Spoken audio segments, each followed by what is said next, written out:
pasangan beda agama ini memang sulit, tapi kesulitannya kebanyakan di Indonesia. Kalau saya lihat di beberapa tempat di luar negeri, beda agama itu tidak ada masalah. Kenapa? Beda agama itu kan tidak membedakan pribadi manusia kan sebetulnya. Agama itu kan dorongan orang untuk berbuat baik. Bahkan menanyakan agama secara langsung sebetulnya itu adalah merupakan sikap yang tidak sopan. Sama dengan mengatakan, berapa sih gajimu? Berapa sih pendapatanmu sebulan? Berapa sih pengeluaranmu? Berapa sih kamu bisa save money setiap bulan? Terlalu pribadi. Nah, pertanyaan tentang agama juga begitu. Bahkan kadang-kadang yang lebih parah kalau di Indonesia, kita ngomong baik sekali, pada buntutnya kita tanya, agamamu apa? Begitu dia jawab yang berbeda dengan kita, langsung kita tarik diri, serut. Wah, hati-hati nih ngomong sama dia nih. Itu konteks Indonesia. Sehingga masalah agama di Indonesia jadi problem. Problem yang pertama, orang Indonesia paling suka kebudayaannya mencari yang tidak ada. Jadi mengada-ada toh. Apa contohnya? Acara mau mulai. Ini contoh yang paling gampang yang hari ini kita dapatkan. Acara mau mulai, jamnya berapa rencananya mau mulai? Sudah datang orang yang ditunggu yang belum datang. Ya, panitia tadi merasa enggak? Aduh, kok belum banyak yang datang? Loh, yang diurus yang masih nonton televisi, yang diurus yang orang masih pada kerja, yang belum mandi, yang sudah datang lebih awal, yang sudah lebih rapi menyiapkan diri, lebih awal menyiapkan, memberikan waktu, sudah mengorbankan segalanya untuk datang, nggak diurus. Tunggu dulu. Loh kan kasihan. Bagi saya hal ini adalah tidak fair, tidak adil. Yang sudah datang lebih awal tidak mendapat manfaat, yang ditunggu malah orang yang belum datang. Ini kan nggak benar cara seperti ini. Nah, itu pola hidup Indonesia. Sehingga akhirnya kalau pergi ke tempat ibadah, karena beda agama, suami pergi ke tempat ibadah satu, istri pergi ke tempat ibadah dua, pertanyaan yang tidak ada itu muncul. Anda sekarang rasain di dalam diri Anda sendiri, setiap hari ada suami datang tanpa istri, Anda pasti tanya, kemana istrimu? Betul? Iya, itulah pola Indonesia. Belum berubah kan? Kemana istrimu? Istri pergi tanpa suami, kemana suamimu? Ya kan? Nah, sehingga akhirnya muncul jawaban, aduh, suami atau istriku ini nggak seagama. Buntutnya, kenapa nggak seagama? Loh, kan ini seperti Pak Camat yang ngurusi. Agama apa diurusi? Memangnya mau ngurusi KTP-nya? Kenapa nggak seagama? Memangnya kamu dikawinkan sama orang tua? Memangnya kawinmu kecelakaan? Memangnya, wah, macam-macam jadinya. Suami istri udah datang, anaknya tidak datang. Yang ditanyakan adalah, loh, anakmu kok nggak diajak? Ya kan? Ya, itu pola Indonesia yang bikin masalah. Tidak menghargai yang sudah datang, malah mencari yang tidak ada. Ini jadi problem. Nah, oleh karena itu, agama di Indonesia lalu jadi masalah. Nah, karena itu sekarang perkawinan beda agama, karena sekarang agama ini menjadi gengsi. Di Indonesia ini kan agama bukan hanya penghayatan, tetapi agama ini kadang menjadi merek atau gengsi. Saya sudah agama A. Bangga. Dikiranya kalau sudah agama A dia paling hebat. Saya sudah agama B, lebih hebat lagi. Saya agama C, paling hebat. Saya agama D, kurang hebat. Jadi saya minder. Ada loh yang minder. Anda sendiri coba yang umat Buddha. Kadang-kadang kan minder, ditanya agamamu apa? Ya aku ikut-ikutan lah. Nggak mau ngaku aku agama Buddha, malu. Lah kalau dirinya sendiri sudah minder bagaimana? Ya toh?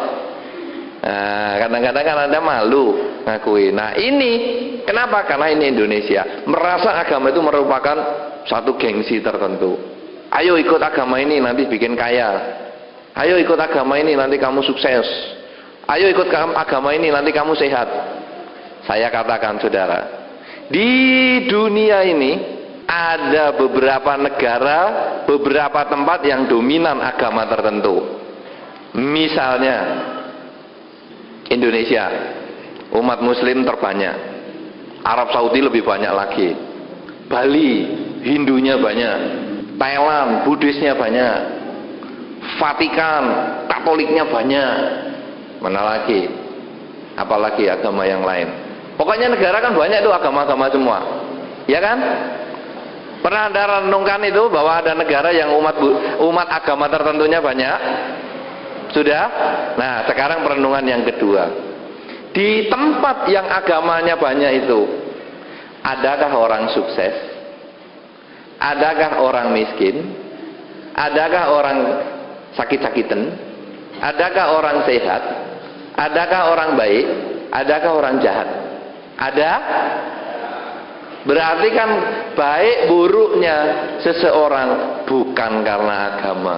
Kaya miskinnya seseorang bukan karena agama.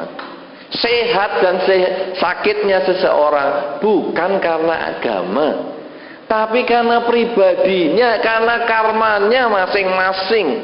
Jadi jangan pernah kita termakan oleh iklan, ini ikut ini nanti sehat.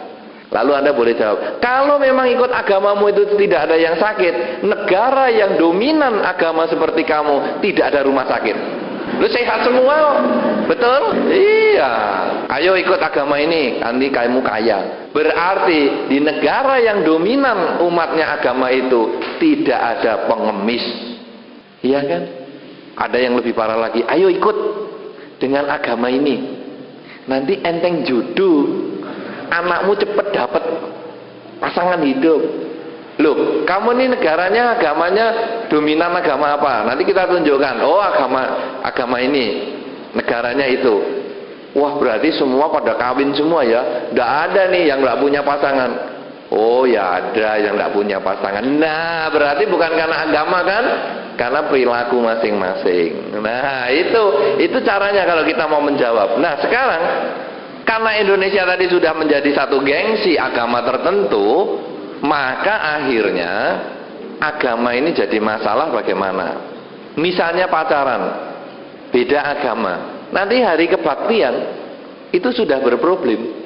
Cowoknya pergi ke tempat ibadah satu, ceweknya ke tempat ibadah dua. Pertanyaan akan datang, kemana pacarmu? Tidak seagama ya?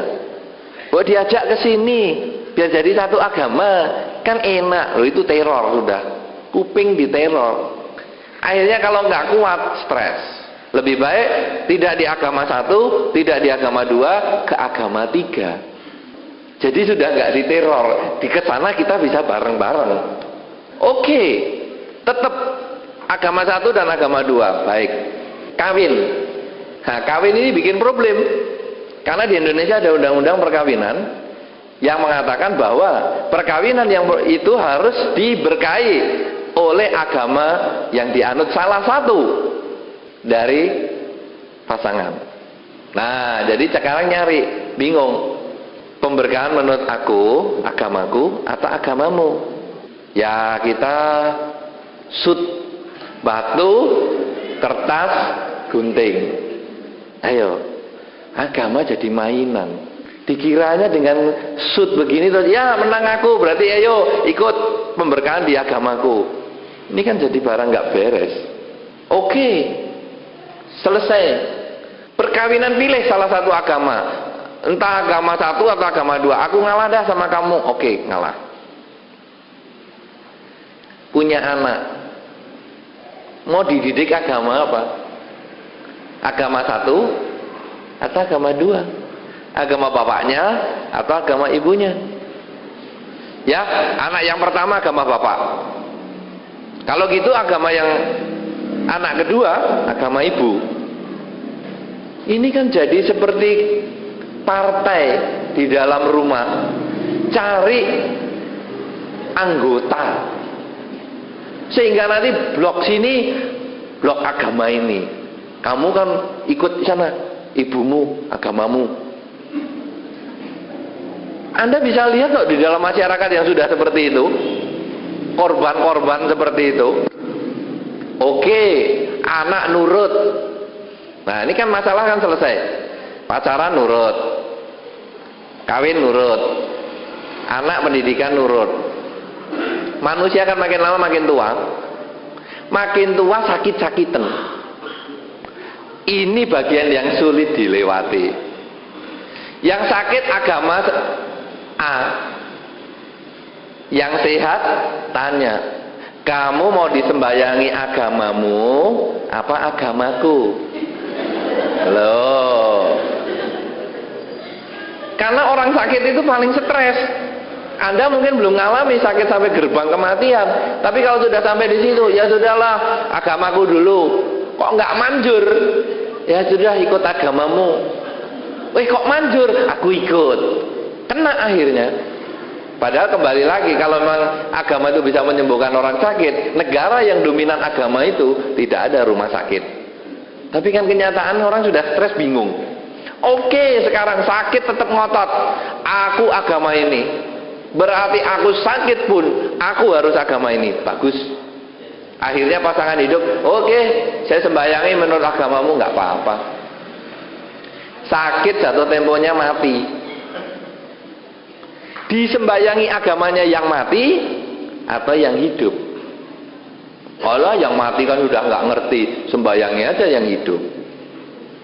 Apa happy begitu? Sudah mati disembayangi, ya sudah, karena ini umat banyak yang sejenis agamanya, mati disembayangi menurut agamanya yang mati.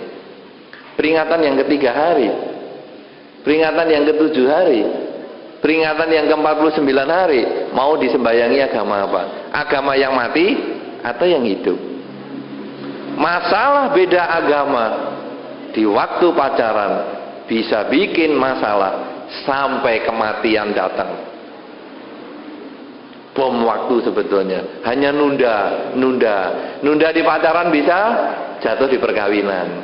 Perkawinan masih belum, bomnya belum hidup, belum meledak, punya anak masih belum meledak, sakit-sakitan belum meledak, mati belum meledak, bentuk kuburannya. Mau bentuk kuburannya yang mati agamanya atau yang hidup?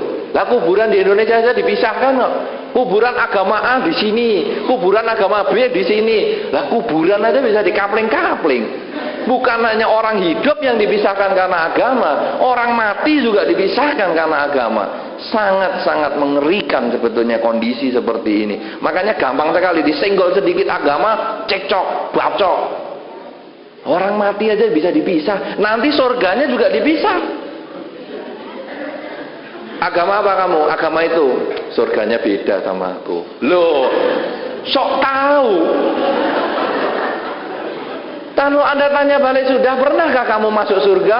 Itu kan katanya buku yang kamu percaya, belum pernah dibuktikan.